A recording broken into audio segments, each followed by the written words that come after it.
Pessoal, eu vou só tentar olhar aqui para ver se estou conectada com o áudio. Pera, só um segundo. Sou meio lerda aqui no Zoom, peraí.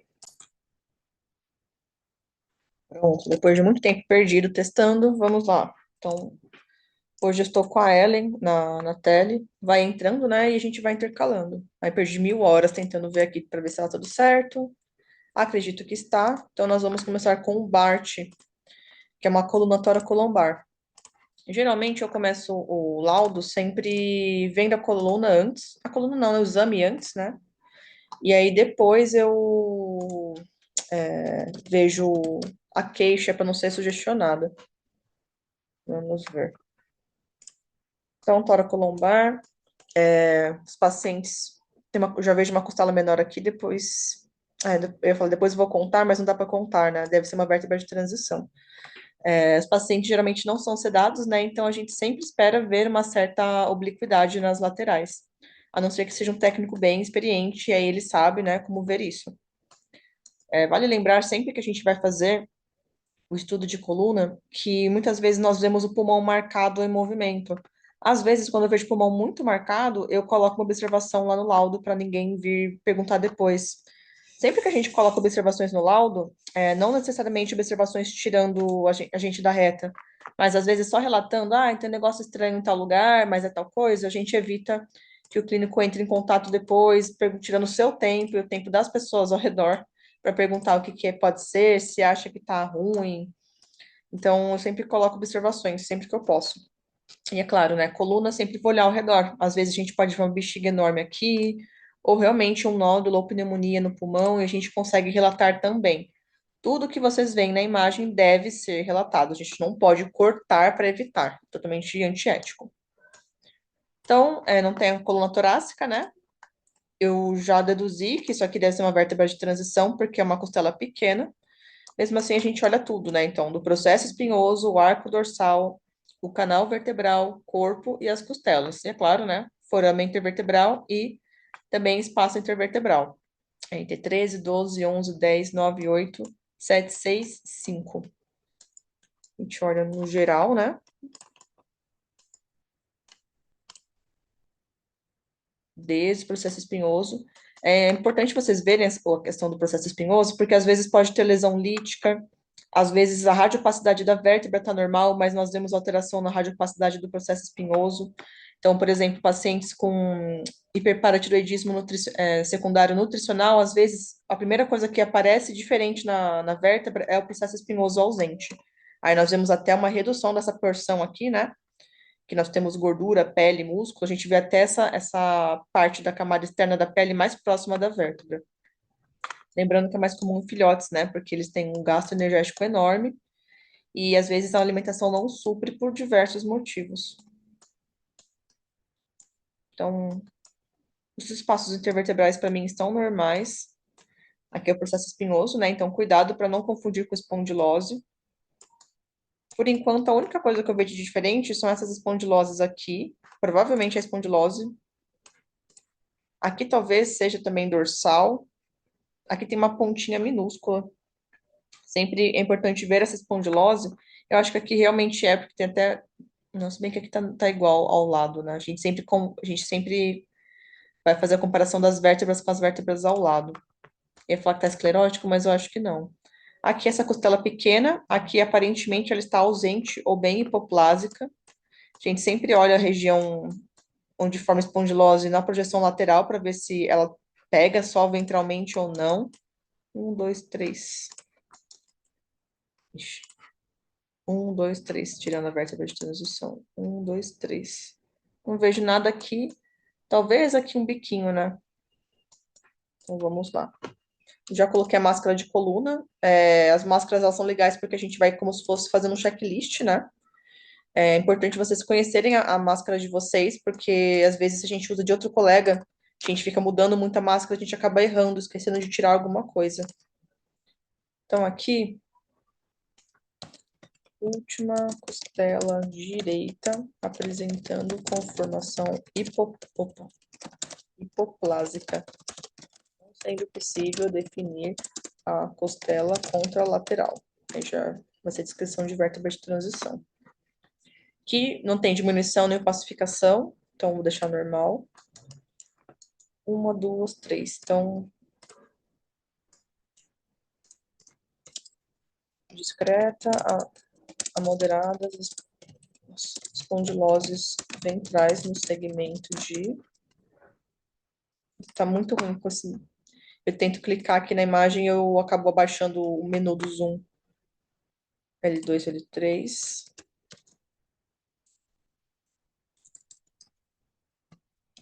Eu sempre separo, tá?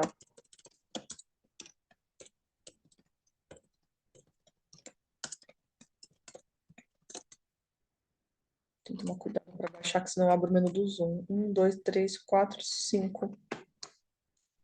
Bem que aqui eu não vou nem... Tá rotacionado, ó. Essa parte aqui que nós estamos vendo é a face da vértebra. Eu nem vou falar nada, porque tá muito discreto aqui. Tá semelhante a esse outro lado. Eu vou só falar sobre essa espondilose dorsal aqui, provavelmente. Existe.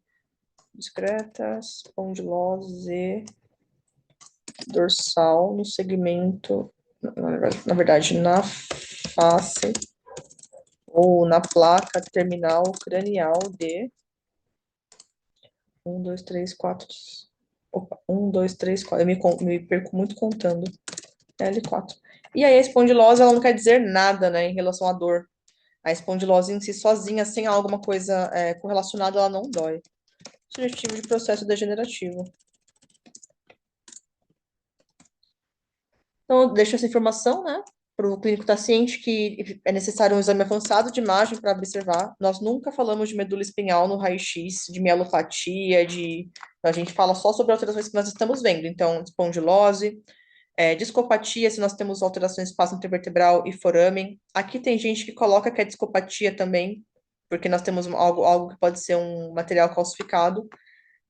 Se eu vejo que está anexo ao corpo vertebral, eu coloco isso que é uma espondilose dorsal, mas fica a critério de quem estiver laudando, né? Pode ser que o clínico entre em contato falando que aqui está reduzido, mas aqui, ó, essa parte, essa linhazinha está desse tamanho, porque aqui é a face das vértebras, aí fica reduzido mesmo. E eu acho que o mais importante aqui é essa vértebra de transição, porque predispõe a discopatia. Presença de vértebra de transição no segmento paracolombar. Aí eu jogo no Word. Acho que não vai abrir, que eu coloquei para compartilhar só a janela. Para o Word abrir.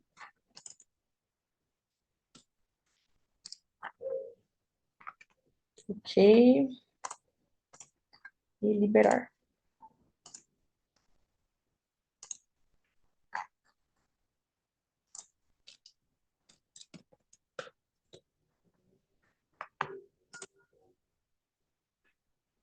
Agora já entraram alguns, né? A Ellen vai fazer os silvestres, graças a Deus. Eu vou colocar para ela.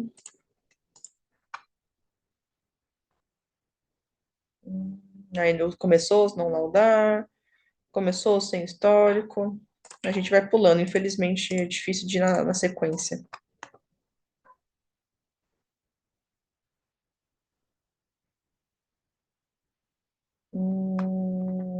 Essa sequência é o Paulinho.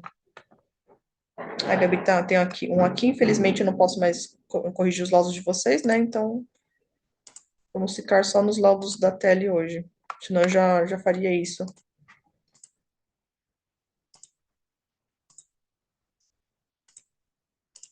Nossa, na verdade, eu até esqueci de ver o histórico do Bart. Se bate, né? Ih, não tem problema? Não, tá certo. 5 anos, né? Compatível à coluna. Passou por consulta há 2 dias e em exame de pinça. Tá, de pensamento. Mesmo sentiu desconforto em região de coluna. Às vezes é dor abdominal também e parece dor em coluna. 5 anos é jovem, né? West Highland Terrier. Se ele for de verdade, é uma raça que a gente não vê muito. Então nem sei se é uma coisa comum, né, para essa raça. Então, ok. Lola, abdômen. Nós já vemos alguma coisa aqui, né? Litíases. Então, vamos colocar a máscara de abdômen.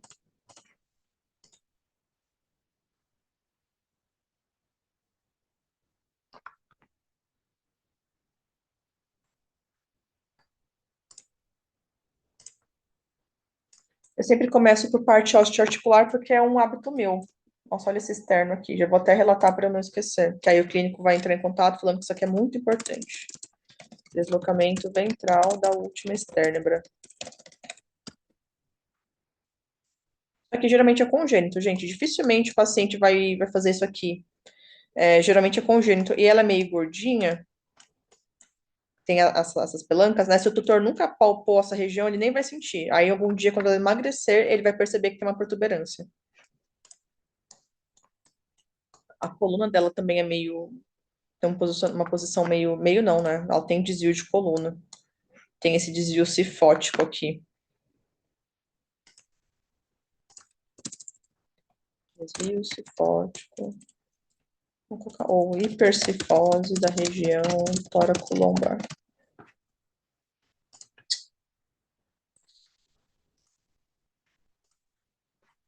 Às vezes aparecer que eu tô maluca clicando em tudo, é porque eu tô tentando não clicar no menu do Zoom. Bom, começo por parte osteoarticular, né? Então, falei dessa esternebra, falei desse desvio, vou olhar as vértebras, sempre olhem os processos articulares, 13, 12, 11, 10.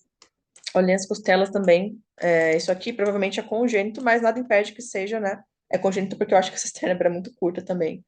Seja trauma, então às vezes a gente tem sinais em costela. Deslocamento ventral, alteração morfológica da penúltima esternebra e deslocamento ventral da última esternebra. Tá um pouco. Uma hora vai calcificar bem essas esternebras já, não deve ser tão jovem, deve ter uns 10 anos. Ah, aqui 11 anos. Isso aqui tá alterado, eu acho. Isso aqui eu acho que tá alterado. 1, 2, 3, 4, 5, 6, 7. Duas vértebras sacrais.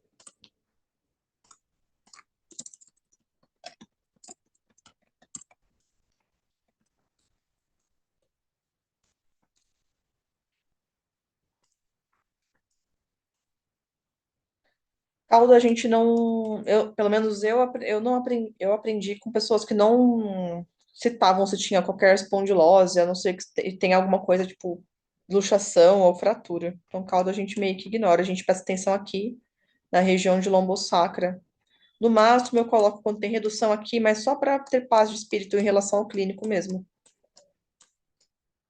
Bolsa primordial, né? Radiopacidade de gordura. Aqui é que ela tá encurvada. Mas eu vou relatar. Eu vou olhar em Atlas, peraí, gente. Eu não acho que mesmo se tivesse reto, eu acho que ali tá diferente do que deveria ser. Vou abrir o livro da Coulson aqui. Eu acho que vocês não estão vendo, né? Só um segundo que eu já volto para a imagem.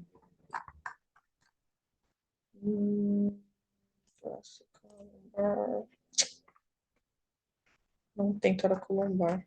Vou olhar aqui rapidão. Eu sempre comparo, é mais fácil, sabe? Se eu olho e fico cismada, isso aqui tá alterado. Mas que não esteja tão reto. E aquilo também, né? No raio-x a gente sugere. Eu vou sugerir que isso aqui tá afastado. Esse processo articular desse. Isso aí pode até ser o motivo dela ser encurvada e pode ser até o motivo dela ter litíase, porque deve sentir dor nessa região. Já tem a vértebra de transição. Aí aqui não tenho certeza. Então, imagem que sugere afastamento dos processos articulares de 13 e 12. Então, 13 ali. Aí, vesícula urinária, pouco preenchida por conteúdo de adiposidade líquido, sendo possível visualizar ao menos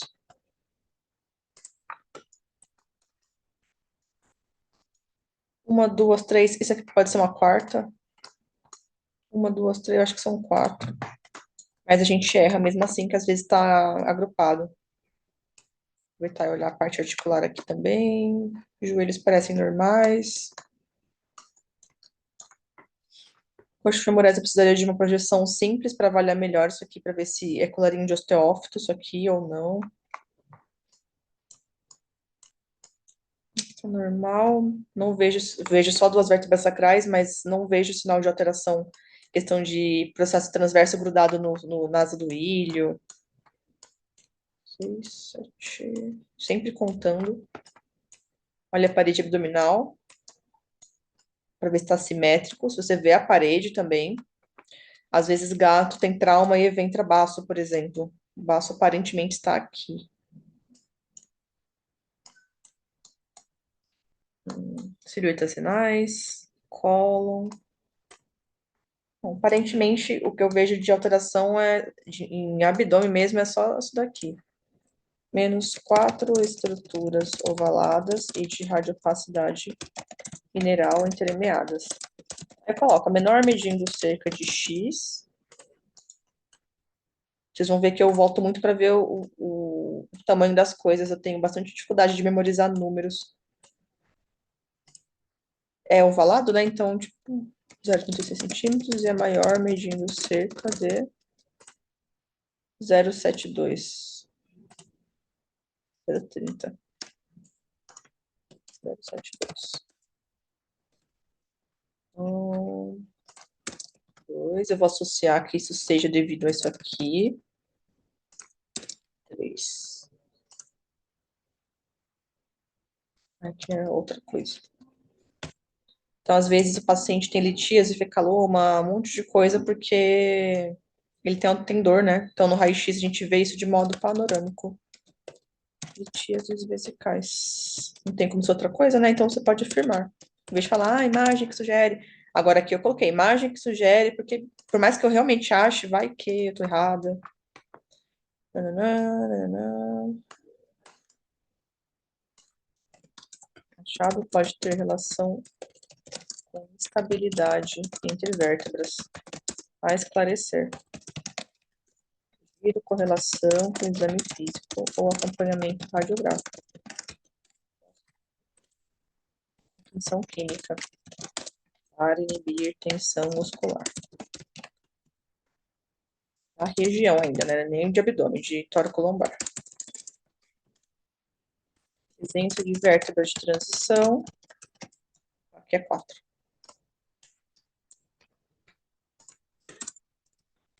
Achado pode ter relação com alteração congênita ou traumática. Vou colocar no Word.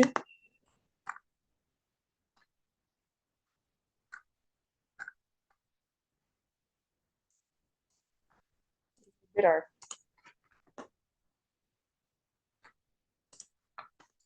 Dá uma olhada depois, sim. Vai que eu deixei passar alguma coisa. Não mata. A gente, a gente dá uma olhada. Ninguém vai morrer, não. Às vezes eu vejo alguma coisa, tipo, eu bato o olho, nossa, tal coisa. Então, esqueci de colocar isso aqui. O histórico. Geralmente eu lembro de ver o histórico só depois. Cálculo a 45 dias, acompanhamento constante hoje. Está iniciando o procedimento cirúrgico para retirada. Seria legal se eles palpassem a coluna com ela sedada. Vamos ver se eles vão ver o laudo antes. Ou se só fizeram depois vão ver, né? Acontece bastante também.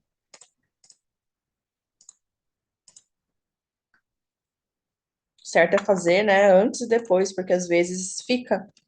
Às vezes não é nem porque a pessoa é inexperiente, às vezes fica pedacinho, assim, umas litíases minúsculas. Não parece uma coisa simples e fácil de fazer, mas não necessariamente é. Nada é fácil, né? A gente olhando de fora é muito fácil. Tipo, ele deixou, mas não necessariamente. Já vi pessoas muito experientes fazerem o exame e depois fazer o. Nossa, conta aqui aberta. Depois fazer o raio-x e ficar lá ainda. No hospital escola.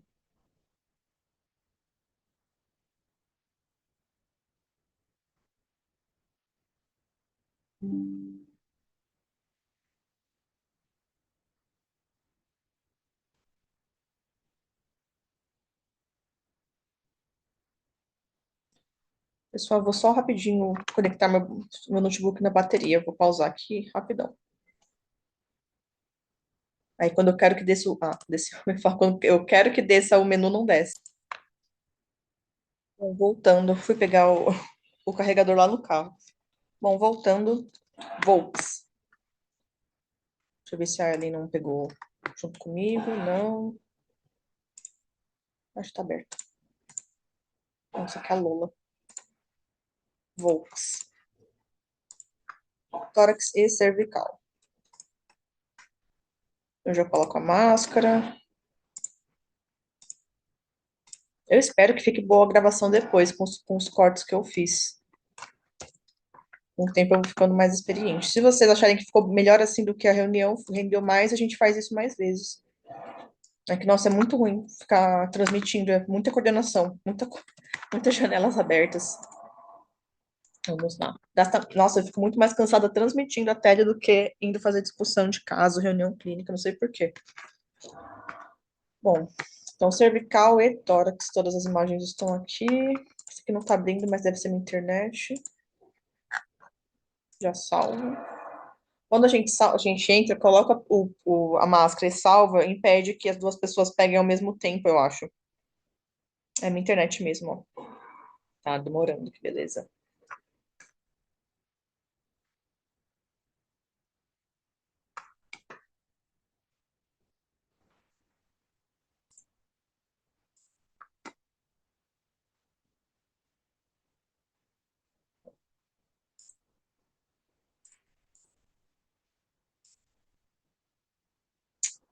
Ai, meu Deus, que demora.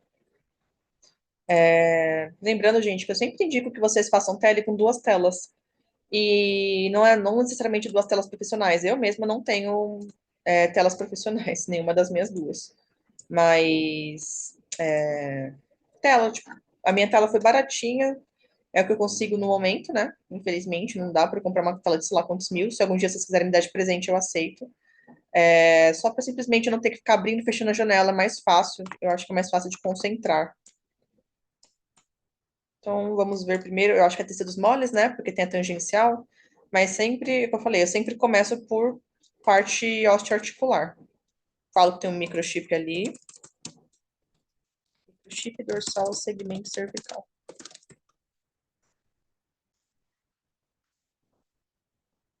Aqui está posicionado até que reto. Os processos aqui estão. As asas estão bem alinhadas. Dá para ver aqui onde articula com o crânio. Não dá para ver. Dá para ver um processo odontoide bem discreto aqui. Os espaços já não. Aqui em cima tá. Não, na verdade não tá. É, na verdade não tá, não. Lá tá bem posicionado, na verdade não. Tá bem lateralizado aqui. E aqui tá bem sobreposto. Senão a gente estaria vendo bem o processo odontoide. Não estaria vendo o processo odontoide tão bem. Hum,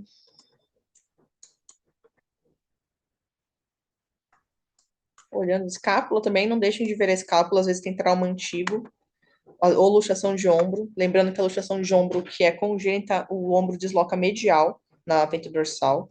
O pulmão está um pouco marcado, mas diz o técnico que é na inspiração. Eu acho que aqui está muito para frente para ser. Ó, tá a mesma coisa, quase. Ah, não, se bem que aqui tá um pouco mais inspirado. Tá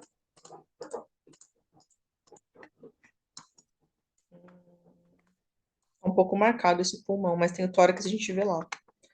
Bom, aqui tá ok, assim, né? Pra ser bem sincera, eu nem sempre tenho. Não sei onde tá aqui.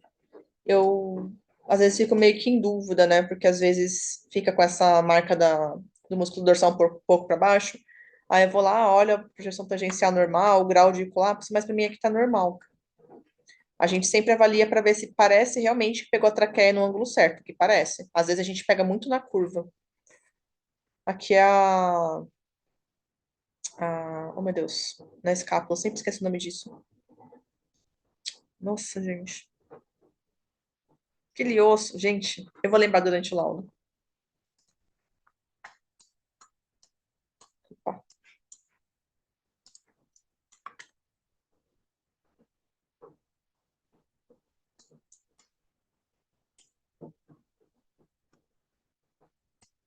Tudo normal em coluna. As costelas por aqui parecem normal. Essas fezes estão bem esbranquiçadas. Mas realmente tá bem marcado o pulmão. A gente vê todos os trajetos aqui. Eu sempre olho o coração. Se tem qualquer coisa sobrepondo o coração, eu já vejo que está marcado de algum tipo de padrão pulmonar. Clavícula. Aqui, clavícula.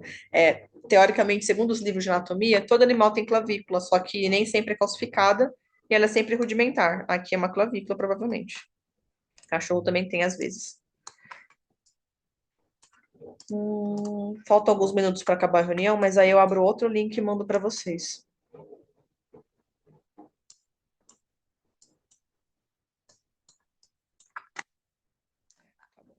Deixa eu olhar o histórico dessa dog, ver se tem tosse. 5 anos, engasgo, desde os tutores estão com ele há anos, então aí a gente já pensa quando é engasgo em colapso de traqueia, né? Que é dinâmico, o certo é fazer traqueoscopia. Também apresenta tosse, foi medicado com anti-inflamatório, aí tosse já vem de vias aéreas inferiores, né? Foi medicado com anti-inflamatório, fez inalação e melhorou. Aí realmente deve ter algum. Realmente esse pulmão marcado não é coincidência. Aqui em cervical eu vejo um pouquinho de ar no esôfago, né? Lembrando que o esôfago sempre passa por cima da traqueia. As duas, um pouquinho de ar, totalmente normal. Que ok. Uma coisa diferente é a clavícula. Quando é projeção de ombro, eu descrevo, para não parecer que é um fragmento, um negócio esquisito. Ah, o clínico sempre acha que a gente deixa passar, né? Às vezes a gente não fala porque não é relevante, mas eu aprendi a escrever, gastar alguns segundos da minha vida descrevendo essas coisas. Mais fácil. A gente gasta muito mais tempo explicando para o tutor ou para o clínico aquilo ali que parece ser uma alteração do que falando mesmo no laudo. Vou colocar a questão das fezes ressecadas ali, só para não esquecer. Não sei exatamente em qual cólon que é. Aqui eu não fico segura de falar em qual cólon que é, então eu vou só descrever que está em abdômen médio. Visualiza-se fezes de alta radiopacidade em abdômen médio.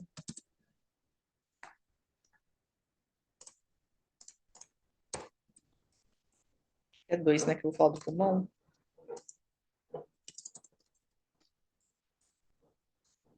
Esse pulmão bem marcado. Quando a gente tem dúvida, o que eu falo, o que eu mostro na sala de aula é isso aqui, ó.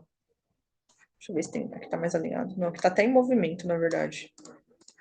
Pega uma elipse e coloca aqui em cima. Você vai. Oh, meu Deus do céu. Descoordenada. Pega uma elipse e coloca aqui em cima para você olhar o que você está vendo. Alguma coisa aqui, ó. Aí onde está a elipse? Aqui. Tá meio que em movimento, tá meio que não tá. Mas isso aqui, quando a gente perde a definição das estruturas intersticiais, a gente chama de padrão intersticial.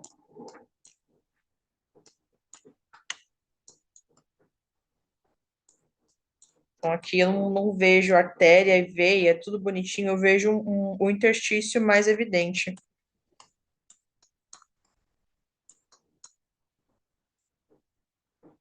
Dando uma olhada, talvez uma parede brônquica mais evidente.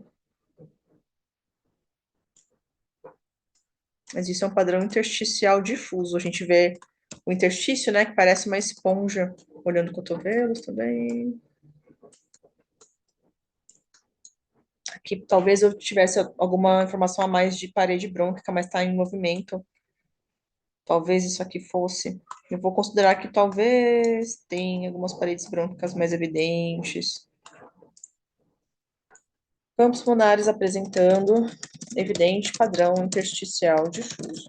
Sendo possível visualizar algumas paredes brônquicas. Eu não vou colocar nem que está espessa, eu vou colocar que tá maior evidência, porque o padrão brônquico ele é espessamento da parede brônquica, né? Brônquicas em maior evidência. Elas só estão em destaque na minha humilde opinião. Então, eu tenho essa observação, mas aí eu vou modificando, né? É inespecífico, sim, podendo ter relação com o processo inflamatório infeccioso inicial em resolução. Aqui eu não acho que é artefato. Sugiro correlação com histórico exame físico e acompanhar para verificar a evolução. E pode ser que daqui a uns dias esteja brônquico. Lembrando que o único padrão que muda rápido é o alveolar, para melhor e para pior. Sugestivo de Constipação fecal. Eu tenho medo de colocar fecaloma, porque tem gente que já parte.